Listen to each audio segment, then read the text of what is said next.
আপনারা সবাই জানেন যে জাপান আসার জন্য নাট কিংবা জেএলবিটি পাস করা লাগে। যেকোনো একটা সার্টিফিকেট এম্বাসিতে শো করে দেন জাপান আসা লাগে। কিন্তু আমি আপনাদের রাস্তা দেখিয়ে দিব কিভাবে নাট জেএলবিটি কোনো সার্টিফিকেট ছাড়াই আপনি জাপানে আসবেন এবং আপনার জাপানিজ একটা অক্ষরও পড়া লাগবে না। তারপরেও আপনি জাপান আসতে পারেন।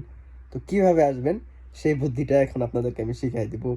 তো আমার বন্ধু-বান্ধব, ভাই ব্রাদার অনেকেই আছে যাদের খুব ইচ্ছা জাপানে আসবে, কিন্তু তারা কোনো রকমে পড়াশোনা করবে না। অনেকে আমাকে এরকম বলে যে, "বন্ধু তোর জানা মতে কি এরকম কিছু আছে যে ঘুষ দিব, টাকা দিব, ২, ৪, ৫ লাখ টাকা এক্সট্রা দিব, আমাকে কোনোভাবে জাপান ভিসা পাওয়াই দিবে?"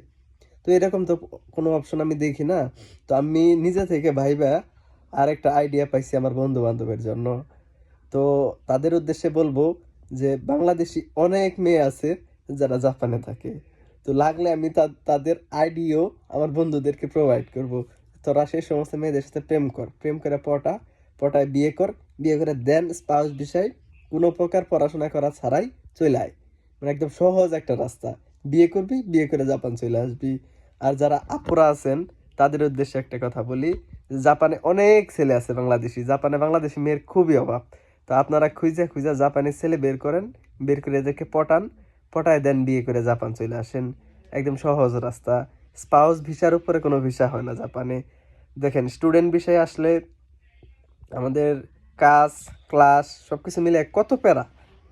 আর যারা স্পাউস তাদের আসলে মানে ডিপেন্ডেন্ট ভিসায় আসলে জাপানে কোনো প্রকার কোনো ক্লাস নাই, কোনো কিচ্ছু নাই।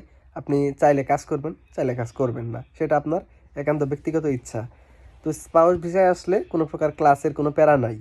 সো এখন থেকেই শুরু করেন খোঁজা যে জাপানিজ ছেলেরা, মেয়েরা জাপানিজ ছেলে খুঁজেন এবং আমার বন্ধু বান্ধব যারা ছেলেরা আছেন আপনারা জাপানিজ যে বাংলাদেশি মেয়েগুলো আছে সেই মেয়েগুলা খুঁজেন।